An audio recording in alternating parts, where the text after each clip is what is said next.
Hello everyone, Hobbyist here. We are back at it again, and this time we are going with another Nemesis character guide. This time, we are covering the medic. As you are well aware, there are a lot of things inside a Nemesis that you can't control. A lot more unpredictability factors, but if you manage to see that the medic is inside of the selection pool, here's a good reason why you would want to either pick her or have her be on your squad regardless. When it comes to the decision of what character that you're going to pick, you obviously base it around your Nemesis objectives, but with the way that the medic is designed, I would always recommend, if you have objectives, whether corporate or personal, that are things that aren't directly confrontational with other players, like Abe Ovo, My Precious, Extreme Field Biology, or Necroscopy. Those would be the corporate objectives that I would go with in order to complete. Her role, I feel, is best utilized whenever you go with personal objectives, especially those that might be destination worthy, like any of these, as a good alternative to the pilot, or if you have to do certain things like best friends forever or a proper burial, because they are going to be objectives that naturally suit the medic, as the medic, much like the captain, is a support role. So that's a couple things to keep in mind. But first, let us go into the action deck to see what exactly it is that makes the medic unique. So coming over to the medic's action deck, we could see that she has 4 cards that are unique, specific to her character, to give you an idea of what it is exactly that she's particularly good at, although her name does imply what she's really good at. So the first thing that we're looking at is that she has computer skills. If you don't remember back when I covered the scientist, the mechanic, the pilot, and now the medic, computer skills allows you to open and close the door in a corridor connected to the room you are in, or if you are in a room with a computer, use its room action without paying its cost.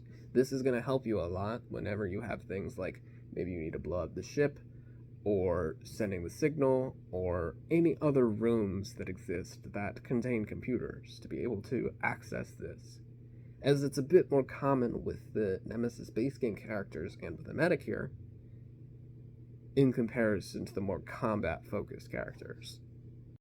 Now we're going to go into the first character card that I think best distinguishes her in comparison to any of the other ones, and this first one is Pharmacist.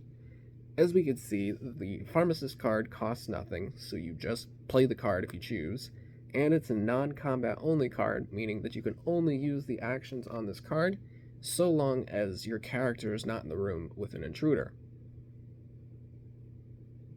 And what it does is that it has 2 options. You can either heal a dressed serious wound of any one character in the room that you are in, then draw a card if you are in a green room, or dress a serious wound of any one character in the room you are in, then draw a card if you are in a green room. So, this is a pretty good card, considering the fact that you can use this card to heal other people, or to heal yourself, because remember, it says any one character. It doesn't necessarily mean that you have to do other people. You can use this on yourself to heal, which is really, really nice. And the fact that if you are inside of green rooms, you're the only character that logically takes advantage of those areas, because the green rooms inside of Nemesis are the medical items. It's where you're going to find your kits and your bandages and the things you need to make antidotes and all that sort of thing in order to keep yourself alive. That's what our whole kit is all about. ER is the next card that I want to go over, that also costs 0 and is also a card that is not in combat. What ER does is that it allows you to spend an ammo from the needle gun, which I'll explain in just a moment, and choose any one character in the room that you are in. This character gets 1 contamination card in their discard pile and discards 1 action card from their hand, or this character draws 3 action cards to their hand. ER, in a way, works a lot like order from the captain, in the fact that it can be used for good or used for harm. And the fact that it's this 50-50 decision with an or in the middle, I like to play with my group in the fact that you can say that I'm going to use ER, but not mention until you do it which of the 2 actions that you're going to take. Nobody's going to know the intent behind why or which one that you're going to do. Sometimes you could do it to the effect of psyching out a person to play an interruption card when you were really going to help them, and it end up them wasting a card on their paranoia. The last card that we have inside of the Medic's deck is Field Dressing. It is a non-combat specific card, and it's going to cost you 1 extra card in order to be able to use this action. And what you are able to do is that you will be able to heal all light wounds that your character has, or dress 1 serious wound of any 1 character in the room that you are in. Then draw a card if you are in a green room. So yes, you can use this on yourself to be able to add to healing, or you can use this on somebody else, as is the case with pretty much everything that the medic has. So the question becomes, why do you want to be healing people? Well, the true answer to this is because, unlike any other character inside a Nemesis, the medic, so long as she's healing and helping other people, is cycling through her deck faster than other characters in Nemesis.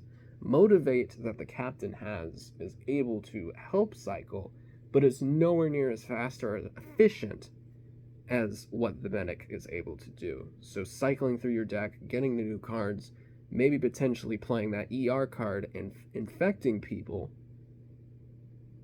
might be your strategy to go. Just make sure that you're in green rooms to do it, and you should be okay. As the first character of the series to be able to have this, the medic has a trait card. Traits are an additional boost that characters can receive that were introduced inside of Nemesis Aftermath. And what hers does as a permanent static ability that she constantly has is that she is an altruist. So whenever you dress any number of serious wounds or heal any number of light wounds of another character, you draw an action card. You always do this. So because of this, because you are able to get more cards in your hand, because you're able to cycle through your deck more, gives you more options for more abilities to play. It ensures that you will be less likely to pass on most rounds during the player phase. And third, it decreases the chances of surprise attacks happening to you more than anybody else, because you're the only one who's drawing through cards fast enough. Because sometimes it might be that 1 action card in your deck that makes the difference on if you were able to survive or not. So it's something that's really great, and I would highly recommend that you always play with her trait if you want to maximize the potential of the medic. The last couple of things that I want to talk about in order to fully understand the medic is that aside from her action cards and the trait, that we need to get inside of her items. So let's start with her starting item. The medic's starting item, as we mentioned in our actions cards, is the needle gun. It's only a thing that holds 2 ammo, which sucks quite a bit, but it's actually a pretty good classic weapon, because what it does is that it says the weapon makes intruders retreat instead of dealing injuries, and can only be reloaded with chemicals. So that's honestly the best way to kind of avoid all sorts of confrontation. The medic does not want to be in the thick of fighting, rather wants to be helping other people and getting cards to benefit off of it, wants to be forcing intruders into different rooms. But because of how unpredictable the needle gun or where the retreat will go to, sometimes it might play to your benefit to just send them into another character's room by accident in order for them to die. So you can use that as you see fit. But the other thing about it having to be chemicals that reloads it makes sense for the medic. But in my personal opinion, it's kind of difficult to find the ammunition that you need to reload the needle gun, especially since with chemicals, you can use them in addition to either making Molotov cocktails, making a flamethrower, or making an antidote, all of which are incredibly useful items depending on the situation. So, could it be worth it to keep this reloaded? Absolutely. The fact that it's a classic weapon, though, kind of makes it suck because you can't use energy charges on it in order to reload it. It's only chemicals.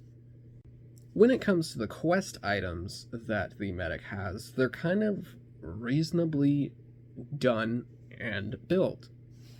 Because the first one that we're going to talk about is combat drugs. It's going to cost you 1 card as any other quest item would, and it says activate this item in the emergency room. If you choose to do so, you will get combat drugs. There's no cost, there's nothing else to add, no combat or non-combat symbols, so you can use this whenever. And as a one use only, you discard this card and draw until you have 5 cards in your hand. Whether that be 4 cards, 1 card, no card, what have you. And it gives you the opportunity to potentially play for more rounds. So you could either do it like that, or if you think somebody else needs it, you can hand these off to somebody, and then they could draw until they have 5 cards, possibly giving themselves something in order to help the rest of the team. The last quest item that we're going to be talking about is the surgery kit. And in order to activate the surgery kit, it's going to cost you 1 card, just like any other quest item. And you have to discard a med kit to activate this item. Honestly, that isn't too bad, because medikits are pretty plentiful inside the medic deck. So I'd say that this is worth it, especially considering that when you do activate it, it's non-combat only, and you only can use it once, and it's going to cost you a card to do so. What it does is choose any one character in the room you are in. Scan all contamination cards in their deck, discard, and hand. Remove all infected cards and the larva if there is one. Then this character shuffles their deck, discard, and hand, and suffers a light wound. So essentially you're carrying a mobile surgery room, which is honestly great. The other key thing to kind of remember with this from a strategy point, whether you're using it on yourself or somebody else, is that it won't be until the beginning of their next turn that they pass. This could be a good thing, as you could have somebody use an item on them, or the captains motivate in order to put cards in their hand so that way they can keep playing, instead of the fact that the surgery room by default automatically forces you to pass as soon as you use it. So you could use this, take the light wound, and then have something give that person more action cards in order to play. The rest of the medic's action deck, though, consists of everything that every other character in Nemesis has. She has her interruption, she has demolition, she has arrest, and 2 search cards, as well as a repairs card of some kind. Now, the medics obviously is cheaper than the other types that normally exist, like the other basic repairs that normally cost 2 extra cards. So that's something to keep in mind. Overall, though, what do I think of the medic? I think the medic does what's obviously best in her wheelhouse, healing people, healing herself, making sure that everyone survives. And another couple of things that I want to kind of add to this pros and cons list is that when it comes to the alien races, she's very different when it comes to the value that she adds. For example, inside of the Void Seeders, she's pretty useless against them, because the insanity system that is introduced there is such a slow burn that even within the confines of what happens, and including the panic cards, the medic doesn't really have a counter for this. However, she's incredibly useful when it comes to facing off against the carnivores, because the carnivores will add mutation cards, which can be removed. Then there's all of the injuries that are a lot more prone to happen in carnivores in comparison to the Void Seeders, so she's pretty useful there. But overall, I would say she does her best, obviously, against the regular intruders. The only cons that she really has, as they make sense for her character, is she's not good at combat. In fact, I want to say all, if not more than 90% of her deck is non-combat. So the best way to stop the medic is to overwhelm the room she's in, constantly getting whatever intruder race that you're trying to do in the same room with her, and then her actions are severely restricted at that point. Also assuming that the needle gun is out of ammo, of course. But other than that, that's all I have for the medic. Thank you guys so much for watching, and I'll see you guys in the next video.